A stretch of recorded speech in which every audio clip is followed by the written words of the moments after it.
Pessoal, nós vamos observar agora, né, uma ferramenta muito boa, né, e importante aqui quando se trata, né, especialmente com trabalhar com sinais, né, controles, né, dentro do nosso ambiente do Tia Portal.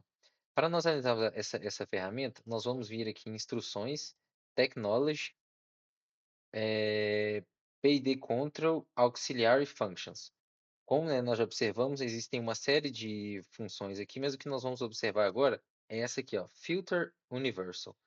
Mas para isso, nós vamos ter que criar aqui, dentro do Program Blocks, um OB de interrupção para nós podermos, né, rodar esse filtro, porque ele precisa de uma interrupção.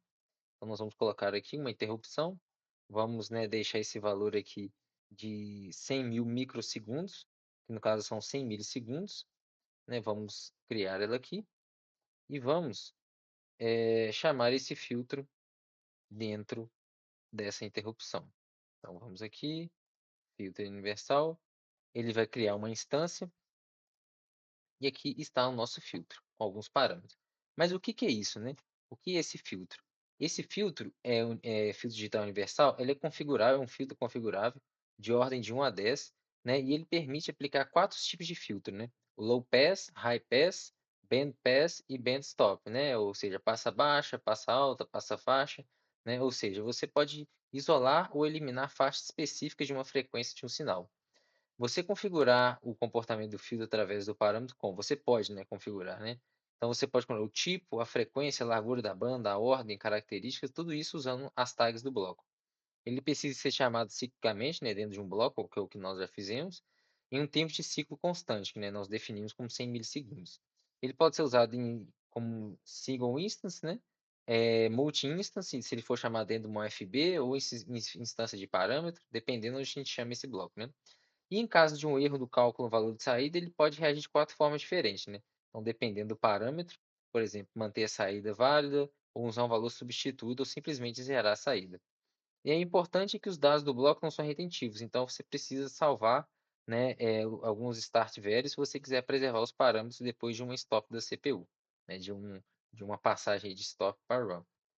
Então aqui, né, se a gente clicar dentro da caixinha de ferramentas, a gente consegue observar uma série de características. Eu vou até aumentar um pouco o zoom aqui para ficar mais claro.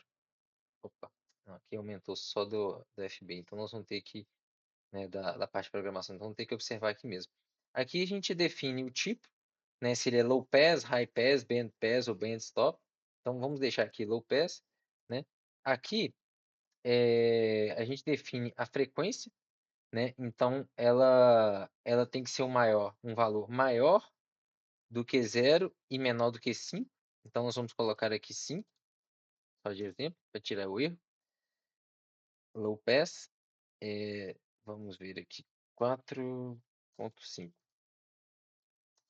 Então beleza, ele deixou aqui. A ordem, né, desse filtro, então vai ser de 0 a 10. E a característica, né, que tem essas características aqui que seriam, né, a forma de se calcular esse filtro, né, que é através de Seibesel, Butterworth e Chebyshev Type 1, né? Então, com esse meio dB Ripple em Passband Range. Então, acho que é interessante a gente estudar essas três características. O cycle time está em automatic detection, mas que ele já vai pegar automaticamente aqui a interrupção, ou a gente pode definir isso também manualmente, mas aqui a gente já viu que está 0,1 segundos, né, ou seja, 100 milissegundos. Aqui tem a amplitude da resposta, né, numa escala linear ou uma escala logarítmica. E aqui nós temos, nesse campo de Advanced Settings, né, a resposta do erro, né, manter, né, o valor, a saída, manter o último valor, né, você pode colocar input, substituir output, zerar. O Startup Behavior, né, a gente pode definir ele aqui também. E o Behavior em Steady State Situation, né, então aqui a gente também pode configurar. Então, basicamente, né, essas são as características, né, as especificações que a gente consegue calcular nesse filtro. E é interessante observar porque esse filtro ele engloba, né, digamos assim, você poderia, né, utilizar talvez esses filtros aqui, né, que no caso aqui é, por exemplo, passa baixa, né, esses 2 tipos aqui, ou passa alta, mas esse aqui ele já te permite realizar essa gama de outras configurações, né, o que permite aí uma versatilidade maior desse bloco.